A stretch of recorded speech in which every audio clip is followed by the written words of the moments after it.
Hey y'all, welcome back to another video with ID and TV, man. This part of the grand jury, we're actually hearing from a witness who was right next to Tupac Shakur's car. I mean, exactly when the shooting started to happen. They were talking to Suge and Tupac in the car. A lot of people don't know about these entourage. It was a car, I believe, 3 to 4 women in the car. One woman knew Suge Knight, so she was having a conversation with Suge Knight.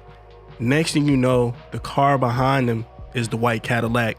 The shots go off and the white Cadillac's behind these females' car, so they turn after the shooting and the white Cadillac's right behind them. So they seen pretty much everything, or at least they heard everything. This is a witness from the grand jury. She goes by Miss Stokes. I'm not gonna say anything else about her name. You guys check it out. Make sure you like the video. Make sure you watch the video all the way through. It helps with my algorithm. I will catch you on the next video. I have a lot more grand jury transcripts, so make sure you guys stay tuned. I'll catch you on the next video. Let's get it. Miss Stokes, you came out to Las Vegas in September, the weekend of September 7th, 1996. Yes. Where were you coming from? Los Angeles. Who did you come with? My best friends, Shalane Turner, Tanista Ford, and Lauren Hart. And did you guys come together to Las Vegas? Yes, we rented a car and drove down. What kind of car did you rent? It was a convertible Sebring. What color? I think it was champagne gold. And why were you coming out to Vegas that weekend? It was a fight weekend. Do you recall who was fighting? No, it could be Mike Tyson. It could have been Mike Tyson. Was it a common thing for people to come from LA to Vegas for Tyson fights? Yes. And do you recall if you were staying at the Luxor? I think I do, but I stayed there quite often. If I can remember, it was the Luxor, but I don't remember exactly.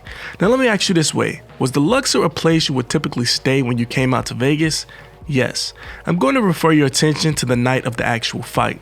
Did you go to the fight? No. Did you try to go to the fight? I don't remember. One of my friends was a friend with the manager, the boxing manager.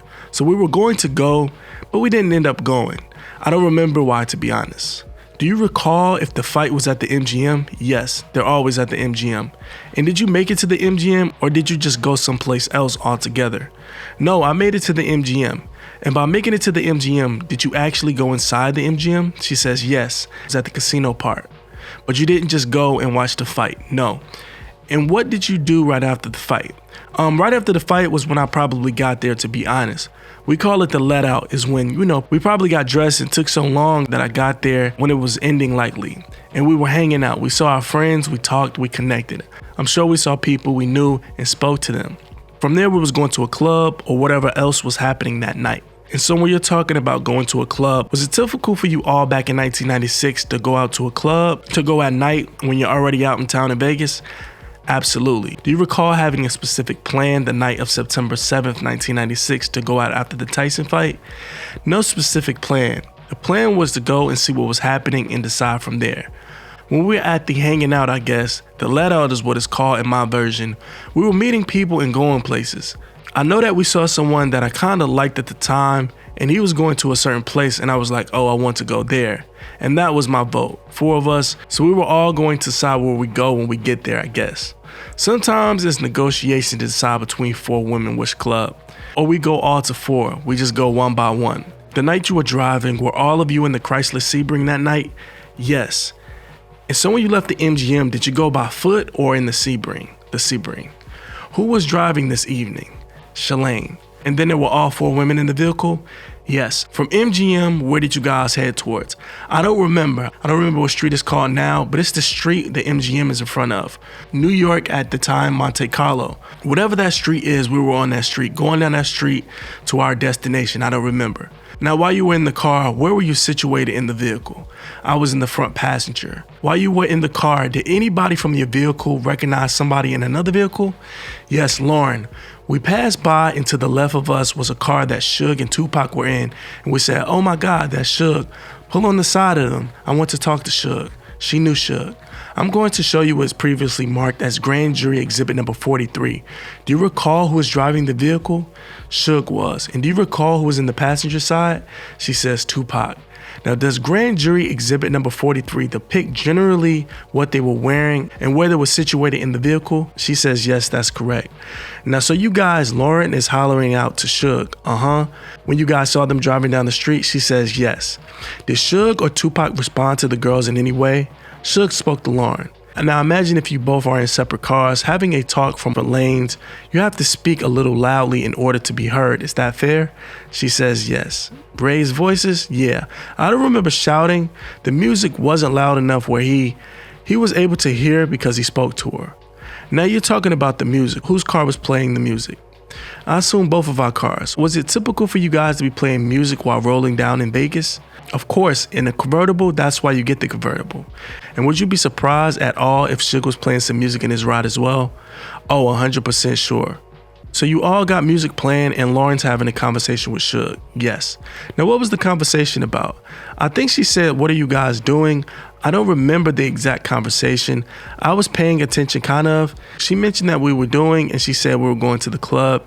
He said, "Come with us, follow us, get behind us," and So what did you guys do? We slowed down because we're on the side of them, well, a little bit ahead, so she could talk to him, of course, because he was in the back seat and we were behind him. And so do you guys follow Suge's vehicle? Yes, we do. And how does that go? It went strange because we didn't realize that there was a whole entourage behind him. We didn't pay attention to that. So when we got behind them, there was a car. I don't recall what car it was. I remember the action. Not necessarily what it looked like in terms of the car, but there was a car that kept trying to get in front of us and block us from being right behind them. So we didn't understand what was going on because, like I said, I didn't recognize there was a whole entourage. So we were like, what's going on? They kept trying to get in front of us and we're like, so I don't think at one point because we didn't go very long. I think we were turning down the main street. We turned down where everything happened. That time, once we were getting past that, I mentioned to Shalane, I'm sick of this. I know where I'm going. I know where the club is. I've been there before. We don't need to follow them. I know where we're going. We'll just get there at the same time. So what club are you referring to? Do you recall? It had a number in it. I think the area code for Las Vegas. If I told you the club was 662, would that bring a recollection to you? It was an area code. If it's that, sounds right. I couldn't. 702-662? It was a number. I know that. Do you recall it being a number? Absolutely. 3-digit number. And how did you know where the club was? I've been there before. Magic Johnson had a basketball league here. My friend is or was the assistant manager, so I went to it. Okay, and you've been to Club 66 or the club previously. And so you tell Shalane who's driving, hey, let's stop trying to follow this entourage, let's just get there. What was going to be the plan when you got there? You guys were just going ahead of Suge and Tupac to meet them at the club? Yes. Was it unusual for you to see people from LA out in Vegas? No. Was it unusual for you to see somebody like a celebrity? No. In fact, you stated previously that your friend was an assistant to Magic Johnson, is that correct? Yes. And you had came out to Vegas and gone to a summer league event, is that correct? Yes. So for you to go to a club, meeting up with Suge and Tupac, it was not nothing extraordinary. No. Do you recall what happened? Well, so you guys decide to stop getting into the line of the entourage vehicles? Do you guys go to the left or the right of Tupac and Suge's vehicle? We went to the right. I think that was the only way you could go was to the right. So you went to the right. What happens then? It's a red light, so we passed their car and just go, I think a car or two in front of on the right side of their car. So we passed their car and just go, I think a car or two in front on the right side of their car. And then does something unusual happen? Well, me and Shalane started arguing because I told her I don't like the way she was driving. I'm an aggressive driver, so we're arguing about driving. So I said, let me drive. I know where I'm going, which I mentioned, and I was. We were going to exchange seats. I was going to drive and she was going to get in the passenger seat. So we're getting ready to. I was unbuckling my seatbelt and I heard gunshots. What did you do when you heard the gunshots? I dug down and I pulled Shalane down because she was trying to figure out what was going on. And then I don't remember. I don't remember how many there were, but there were. In my mind, I remember it being a lot. I then freaked out, of course. Who wouldn't? And then since I was already, doing this, I told her to drive.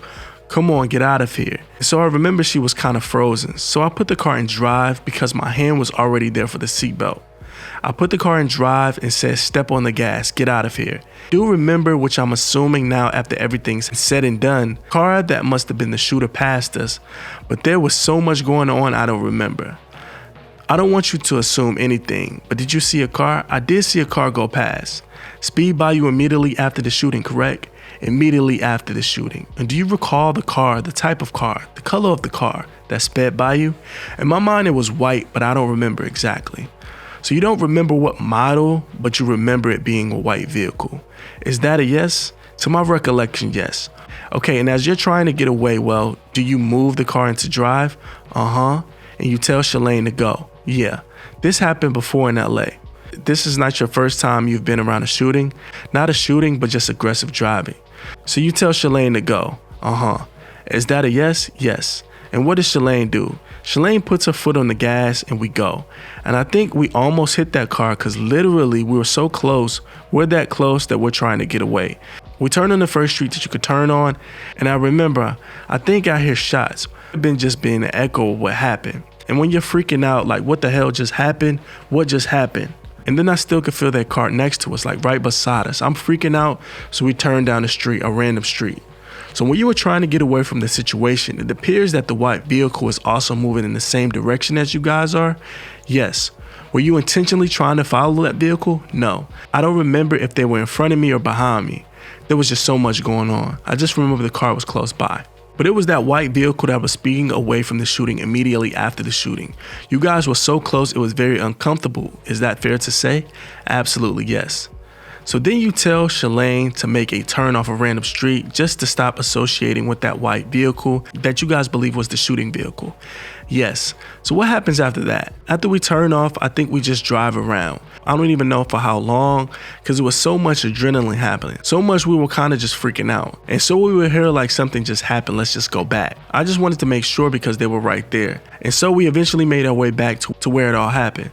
So we ride around the main street, the strip, all the way around MGM, and we come back around, and that's when we saw police. And then we told one of the cops that we were right there, and there was a car like in front of us close to it, and what happened, what was going on. Because I think at that point, everyone was already gone. The car was still there, but there was obviously tape and all kind of stuff happening. The police told us to pull over and made us get out and made us sit on the side of the road. I was very pissed. I was so mad. I just felt like at the time, it was a time, especially in America where police was unjust to Black America, which is still the same time, unfortunately to me, but they made us sit down. I was like, I'm wearing Versace and I'm wearing Gucci and you make me sit on the ground. I was very irate, but they said they wanted statements from us and we were waiting for the police van to take us downtown to the courthouse. Not the courthouse, but the jail to talk to us. So did you guys ultimately go downtown?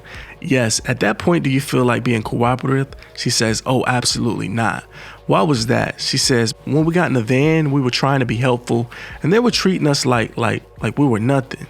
And then I asked the police what happened, who was shot, was Tupac shot, was everybody okay? And then I heard them say, oh no, I think he's dead now. It pissed me off. They were so callous about talking about his life, pissed me off. And I could tell you're still emotional to this day. Oh yeah, sorry. It's okay. If you need to take a break, we have some tissues for you. Did the fact that you guys were aware of Suge Knight's reputation prior to that night in Vegas? Yes. Was the fact that Mr. Knight was also involved as a victim in this case affect your desire to give a statement or not to give a statement? Yes, and how so? He scared the crap out of me and everyone else. He was, I don't know. I mean, you come from LA, you see the street, you see the gang violence, you see all that kind of stuff, but you don't know how much is true and how much is hype. I've been, kind of living in LA, and you're kind of exposed to people in the entertainment field all the time, and some of it you can see is more hype and whatever. But this didn't seem like hype. This seemed like for real, legit thing. Lauren knew him at some level, whatever that level was, and she was freaked out that Suge may have thought we saw something and freaked us out. And then another friend, I don't know, he's another friend. I'm just gonna stop you there. Oh, sorry. All right, it's all right. So Lauren, who was with you in the van and with you immediately after the incident, she expressed concern that Suge had seen all of you and may have thought, she was concerned that Suge may have thought you guys were witnesses. She says, yeah, is it fair to say that you were coming from LA and you knew people from various different lifestyles? Is that fair to say?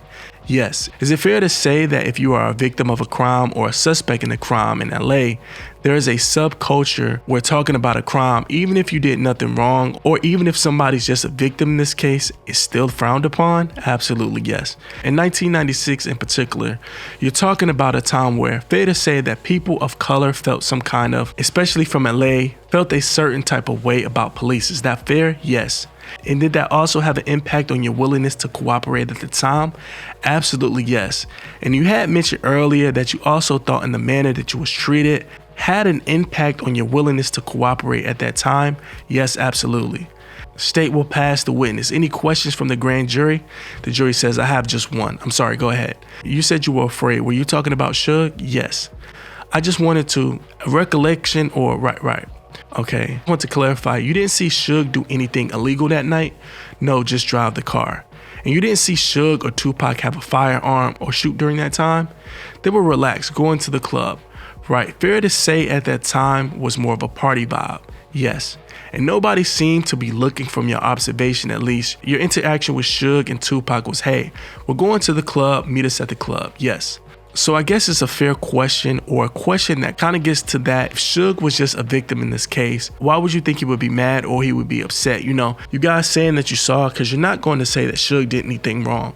Well, no one trusts the police, no one. If you don't trust somebody, you're not going to tell them your information. The way they treated us definitely didn't help. The atmosphere, all of that was very intimidating. Having me sit on the sidewalk in my designer clothes, still sitting on the sidewalk at 2 o'clock in the morning or whatever time that was, sit and wait where everyone is passing trying to figure out, like, we didn't know what was going on. We didn't know. I didn't see who shot him. I don't know who it is. Someone could drive and see me as a witness right there. There was a lot of things that was going on. There were so many reasons not to talk. Those were the biggest factors, but there were other reasons. How old were you in 1996? She says, a lady does not tell her age unless they have to. I was born in 1970, so let's count. I was 25. So is it fair to say that you were pretty much a young woman back then? Yeah, oh yes. You're still a young woman now, but back then you were even younger. Yes, I was. Yes, ma'am. So you ran from the scene, but then you came back and told them that you saw the shooting, but you wouldn't talk. Like when I mentioned earlier, when I talked to the police, their attitude towards us was so bad, I got defensive. When we were trying to help, they sat us down on the curb. They had us sit there while they were talking about him dying right in front of us. Their whole attitude was so bad, I'm not saying nothing. I was trying to help. I came back to help. Why would I come back and sit on the curb and be in that situation? Yes, ma'am. The white car that just went past you then after gunshots, did you notice the car before the shooting? No. Okay. I didn't even know there was an entourage because I wasn't paying attention to my surroundings or just the car we was next to. So you never saw the car before the shooting? Not that I'm aware of, no. Okay, thank you. Were there any other people sitting on the curb also as witnesses? She says, I don't remember. I don't remember, to be honest. I could say in the van, there might have been someone else, I just don't remember. Before you came back, did you already know who was shot? No, I know that there was a shooting in the car, that car, but I didn't know who was shot.